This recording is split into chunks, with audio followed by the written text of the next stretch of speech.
halkaad ka tiri by any means baanu kaga hortegaynaa ra'iisul wasaaraha annagaa kule oo waajib baa naga saaran inaannu ku nidhaahno by any means baa xaq ah inaannu xorriyaddaada u dagaalanno adigaa xorriyaddaadu ay tahay mid xaq u leh in loo dagaalamo iyadoo sidaa ay u kashifan tahay cawradaadu in goobaha fagaaraha laga hadlaa ceeb weyn waxaa tahay muwaadin soomaaliyeed oo u dhibban ama dhibbana u ah shabhadda fallaagada ah ee goonni ugoosadka ah nin baa laga sheegay haddii aannu shimbiro ka baqayno hadhuudh maannu beeranne bismillaahi araxmaani araxiim galabtoo ay taariikhdu ahayd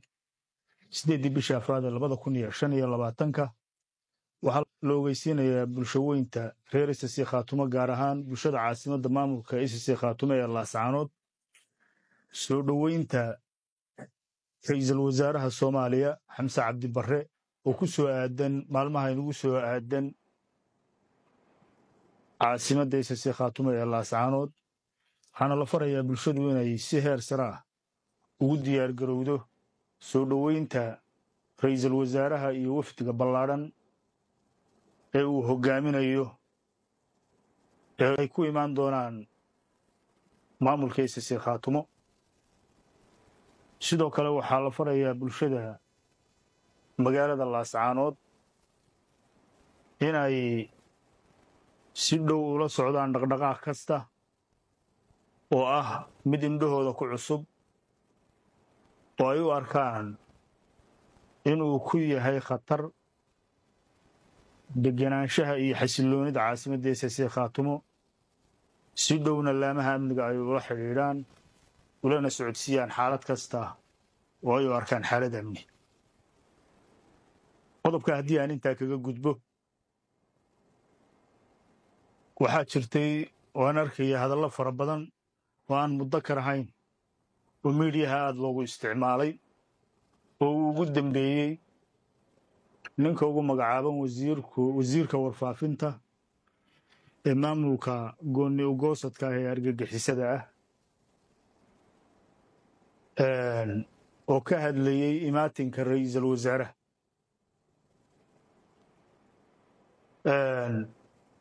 isagoo ku hanjabay inaan ra'iisul wasaaruhu imaan karin hadalkaas oo ah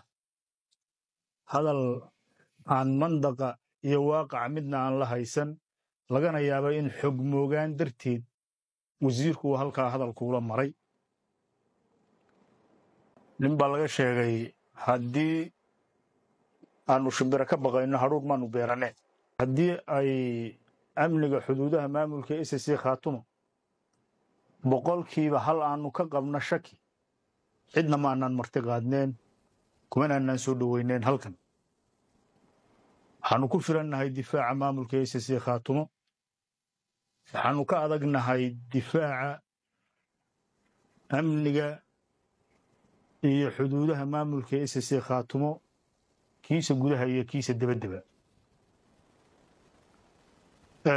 wasiirka oo hadalkiisa sii wata ayaa sheegay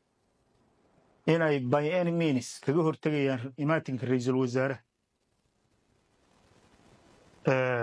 wasiirku waxaan u malaynayaa waan aqaano wadaad miskiina buu ahaa waxaan u malaynayaa markii wax xaaladuhu dhaceen isagu dariiqaduu foox ugu maqnaa laakiin waxay ahayd raggii joogay inuu waraysto oo nuuxtaan iyo cali barre ay ka mid ahaayeen raggaasaa ogaa wixii halkan ka dhacay in adiga lagugu yidhaahdana may ahayn wuxuu yidhi hadiyad miyaad u bixiseen naftaad kala hawooteen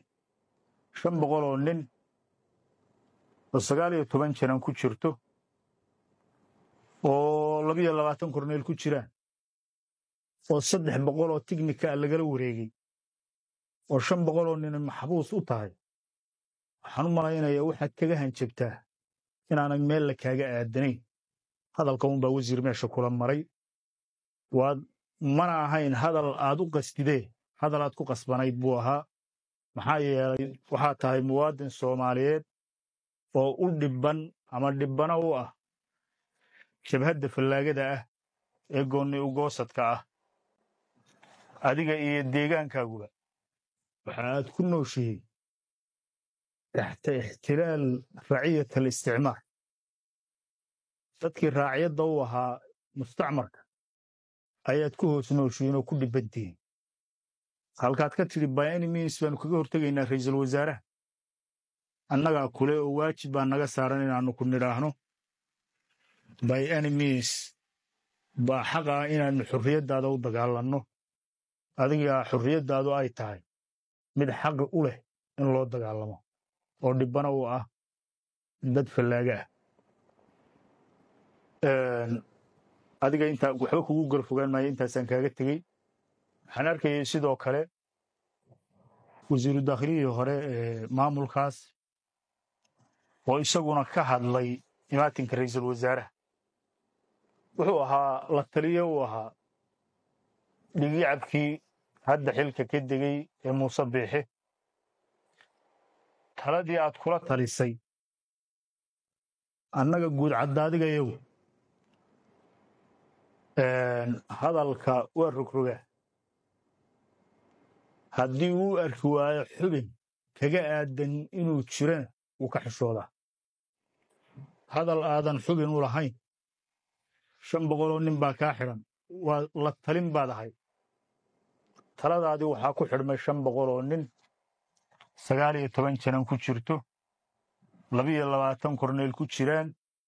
300 oo tignika ah waa lagaala wareegay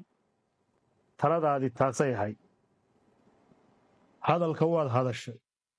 laakiin xubin aad ku aadisay iyo wuxuu xaqiiqada kaaga gooyey midna ma leh waxaan ceeb ahayn kuma soo jiidin iyadoo sidaa ay u kashifan tahay cawradaadu in goobaha fagaaraha laga hadlaa ceeb weyn hadday cidi faanayso ama ay xaq u leedahay annagaa u leh ma safaanayno ee waxaannu idinka digaynaa inaydaan mar labaad ku noqonin tallaabo kale oo nabadgelye xumo ka abuuri karta geeska afrika oo aad ka waantowdaan deegaanna aydaan xaq u lahayn oo dadkeeda aydaan u talinin oo aydaan wax tala ah ku lahayn inaad mar labaad hunguraysaan dadkaa masaakiinta ah ee gobollada degganna aan mar labaad cadaabaha lagu shubin waxaannu ogeysiinaynaa bulsho weynta soomaaliyeed iyo dowladaha deriskaaba maamulka argagixisada ah ee khatarta ku ah nabadgelyada iyo xasilloonida geeska afrika haddii uu sii wada dhaqdhaqaaqyada nabadgelye xumada iyo xaalad abuurka ah ee uu ka wado